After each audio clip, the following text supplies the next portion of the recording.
Sir, मैं आज एक मेंबर ऑफ पार्लियामेंट के तौर पे नहीं बल्कि एक ऐसे स्पोक्स पर्सन के तौर पर बात करना चाहता हूं जो स्पोक्स पर्सन भारत की आधी आबादी को रिप्रेजेंट करता है और एक ऐसे विषय को इस बिल में इंक्लूड कराना चाहता हूं जो देश की आधी आबादी हर महीने फेस करती है। वो इशू है मेंस्ट्रुअल हेल्थ का और मेंस्ट्रुअल हाइजीन का।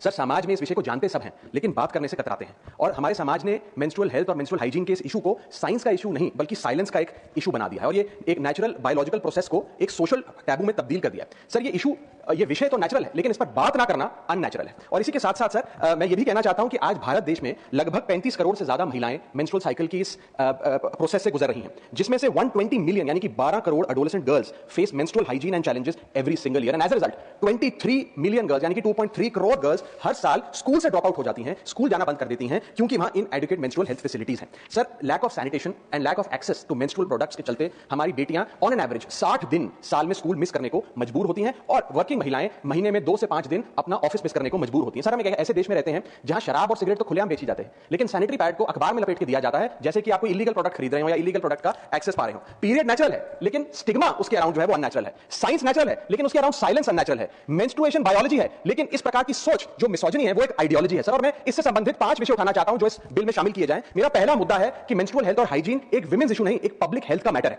सर, एक सर्वे बताता है कि मेंस्ट्रुअल हाइजीन के चलते लगभग 91.7% महिलाएं किसी ना किसी प्रकार की बीमारी का शिकार होती हैं जिसके चलते वे डॉक्टर के पास नहीं जा पाती हैं क्योंकि एक सोशल स्टिग्मा इसके अराउंड अटैच कर दिया गया है और फीमेल डॉक्टर्स की कमी रहती है। सर, पीरियड और मेंस्ट्रुअल साइकिल के चलते 3 प्रकार की बीमारियां महिलाओं में देखी जाती हैं। पहली है रिप्रोडक्टिव ट्रैक्ट इन्फेक्शंस, दूसरी है increased risk of cervical cancer और थर्ड है सर यूरिनरी ट्रैक्ट इन्फेक्शंस। इन इन्फेक्शंस को ना असेस किया जाता है और ना इन बीमारियों का इलाज किया जाता है क्योंकि ये एक सोशल टैबू और स्टिग्मा हमारे देश में बन गया है। 2024 की NIH का स्टडी बताती है सर कि 16 राज्यों में जब सर्वे किया गया तो उसमें पाया गया कि 14.3% of the girls saw treatment from health professionals for menstrual problems, यानी कि 100 में से मात्र 14 बच्चियां ही डॉक्टर या अस्पताल जा सकी। इसी के साथ साथ सर 3-4 प्रकार की अहम बीमारियां हैं जो मेंस्ट्रुअल साइकिल जो महिलाएं जिस दौर से गुजर रही होती हैं उनमें देखी जाती है, जैसे कि एंडोमेट्रियोसिस, PMDD, PCOS और ये तमाम बीमारियां अनडायग्नोज रह जाती हैं क्योंकि इनसफिशिएंट क्लिनिकल ट्रेनिंग है और इसे टैबू माना गया। दूसरा विषय है सर ये विमेंस इशू नहीं बल्कि एक एजुकेशन का इशू है जिसके चलते 60% बेटियां अपने पीरियड्स के दौरान स्कूल से एब्सेंट हो जाती हैं या स्कूल छोड़ने पर मजबूर हो जाती है और खासतौर पे ये रूरल एरियाज के स्कूल्स में देखा जाता है। सर, टॉयलेट होना एक चीज है लेकिन यूजेबल टॉयलेट होना एक और चीज है, इसमें बहुत फर्क है। और यदि टॉयलेट में पानी नहीं,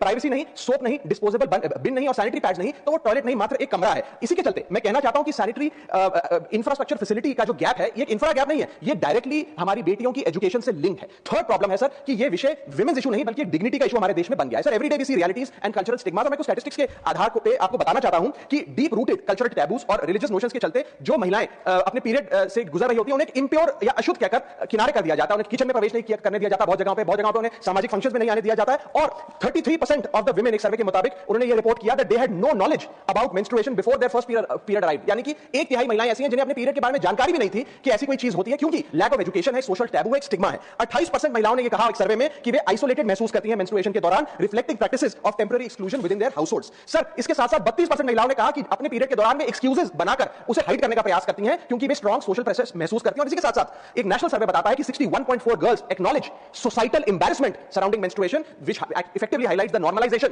ऑफ दिस स्टिग्मा। सर, ये एक बायोलॉजिकल रियलिटी है जिसे हम लोगों ने एक सोशल शेम में तब्दील कर दिया है और साइंस को साइलेंस का विषय बना दिया। सर, आज मुझे लगता है कि स्थिति ऐसे बन गई है कि मेंस्ट्रुएशन बायोलॉजी से ज्यादा मोरालिटी का विषय बनता जा रहा है। मेरा चौथा पॉइंट है ये विमेंस इशू नहीं, अफोर्डेबिलिटी का इशू है। सर, सरकार ने एक अच्छा कदम ये उठाया कि सैनिटरी नैपकिंस पर जीएसटी समाप्त कर दिया ताकि सैनिटरी नैपकिंस को अफोर्डेबल बनाया जाए, लेकिन इसके साथ-साथ कई इस प्रकार के मेंस्ट्रुअल प्रोडक्ट्स हैं जैसे कि टैम्पॉन्स, मेंस्ट्रुअल कप्स एटसेट्रा जिन पर आज भी जीएसटी लगता है। और इसके साथ-साथ सैनिटरी नैपकिंस और इन प्रोडक्ट्स को बनाने में जो रॉ मटेरियल यूज होता है जैसे कि एब्जॉर्बेंट पॉलीमर्स, टिश्यूज, ग्लूज और नॉन वोवन एक वास्तविकता है सर। और उस पीरियड पॉवर्टी से मेरा मतलब है कि क्योंकि मेंस्ट्रुअल हाइजीन से रिलेटेड जो प्रोडक्ट्स हैं वो बाजार में इतने महंगे मिलते हैं, ऑन एन एवरेज एक महिला को 300 से 500 रुपए महीने अपनी मेंस्ट्रुअल हाइजीन पे खर्च करना पड़ता है, which is twice the minimum daily wage in India. And as a result only 36% of 35 crore products एक लग्जरी नहीं है, वो एक लाइफस्टाइल चॉइस नहीं है, वे एसेंशियल गुड्स हैं। और पांचवा पॉइंट और आखिरी पॉइंट, ये विमेंस इशू नहीं सर, ये फ्रेमवर्क का इशू है। जैसे 25% स्कूलों में बेसिक सैनिटेशन सर्विस नहीं है, 46% स्कूल्स में हाइजीन सर्विस जैसे कि सोप और रनिंग वाटर नहीं है और लगभग 40% स्कूल्स में covered beans for disposable sanitary napkins नहीं है। सर, मैं बस एक बात कहना चाहता हूं कि Spain, Japan, south Korea, Indonesia जैसे बड़े देशों में पेड लीव्स मिलती हैं 1 to 3 डेज पर मंथ उन महिलाओं को जो अपनी मेंस्ट्रुअल साइकिल से गुजर रही होती है, लेकिन भारत में पेड लीव छोड़िए, इस विषय पे चर्चा करने से भी हम लोग घबराते हैं, भागते हैं। इसलिए मैं 6 स्पष्ट सुझाव इस बिल में इंक्लूड करने के लिए